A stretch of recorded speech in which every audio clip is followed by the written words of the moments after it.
안녕하세요. 아침TV 하경숙입니다. 2024년 계엄령을 선포한 지 2달이 훌쩍 넘어가고 있습니다. 시간이 지나가니까 윤곽이 드러나고 있습니다.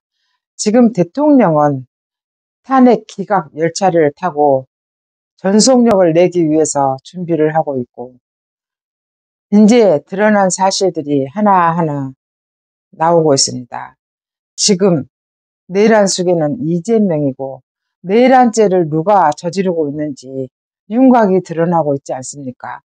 거기에 박범계, 홍장원, 박선원, 김병주 이런 인간들이 내란죄를 저지르고 있는데, 제가 간과했던 거는 한동훈이었습니다.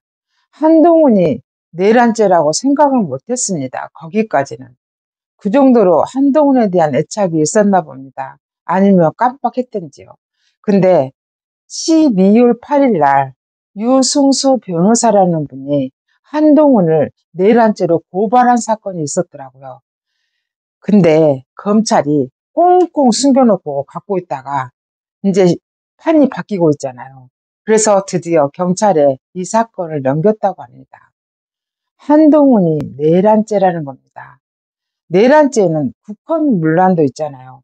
대통령이 자기가 집권하는 그 시기에 국헌을 문란하기 위해서 내란을 일으킬 리는 없잖아요. 쿠데타를 일으킬 리가 없잖아요. 그러면 쿠데타를 일으키는, 내란을 일으킨 이 세력들은 결국 누군가요? 국헌문란, 정권 찬탈, 결국 이재명과 한동훈 정권 찬탈의 주동자잖아요. 그러면 쿠데타의 주역, 주동자, 이게 이재명과 한동훈이었습니다. 그러면 그들의 동조한 자, 이번에 김종인이가, 한동훈이가 국민의힘 대선 주자로 대수가 있대요. 당대표로 63%가 됐으니까 그걸 바로 회복할 수 있다고 말을 한다고 합니다. 한동훈이 옆에는 이런 기회주의자들이 너무 많은 것 같습니다. 한동훈이 63%요? 아니요. 저는 10% 미만일 거라고 생각합니다. 아직도 한동훈이를 추종하는 사람들은 있겠죠. 그래서 저는 10% 미만일 거라고 생각합니다.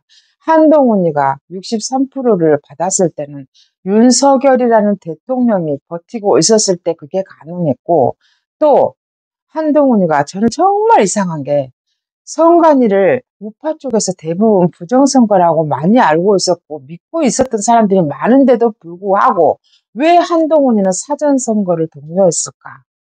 그리고 왜 당대표나 이런 국힘의 모든 선거들을 선관위를 통해서 결정을 할까? 한동훈이는 혹시 부정선거가 있었다는 걸 알고 있지 않았을까? 저는 그런 의심이 강력하게 들었습니다.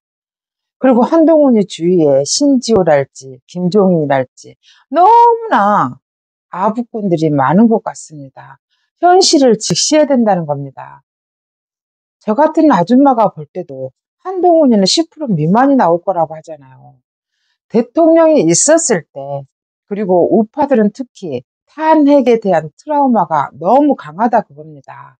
근데 왜 무리해서 한동훈이 나와가지고 굳이 대통령을 질서 있는 퇴진, 하야 이런 거를 강조했냐 그겁니다. 그러면서 한덕수 총리를 강제로 담화문 발표하면서 국군 통수권 박탈하고 애국권 박탈하고, 이게 뭡니까? 지가 무슨 자격으로요? 이것이 벌써 내란, 쿠데타라는 겁니다. 유승수 변호사의 말에 의하면.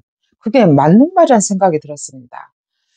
시간이 지나놓고 보니까 대통령을 언론이 바보 멍충이로 만들었습니다. 언론이 또 대통령을 술꾼으로 만들었습니다. 대통령을 또 무속에 빠진 정말로 허접한 인간으로 만들었습니다. 이 모든 게 언론과 야당의 작당으로 인해서 대통령을 저렇게 병신으로 만든 겁니다. 이번에 계엄령을 계기로 우리 국민들은 대통령이 얼마나 대단한 사람인가를 알아버렸어요. 대통령은 승부사이라는 것을 다시 한번 느꼈습니다. 대통령은 자기 온몸을 던져서 승부를 던진 겁니다. 그것을 대통령의 진정성을 국민들은 보고 대통령 말 한마디 한마디가 정말로 대단하다는 걸 느꼈습니다. 대통령이 요즘 하는 말 중에 김재원 최고위원이었던 분이 그때 한동훈이랑 난리치고 군인들이 거짓말했을 때 대통령을 만날 기회가 있었답니다. 그래서 왜 대통령한테 왜 진실을 밝히지 않느냐 하니까 대통령이 그랬다는 거예요. 저 훌륭한 군인들이 하는 말을 가지고 내가 일일이 반박하면 얼마나 꼴이 웃습냐.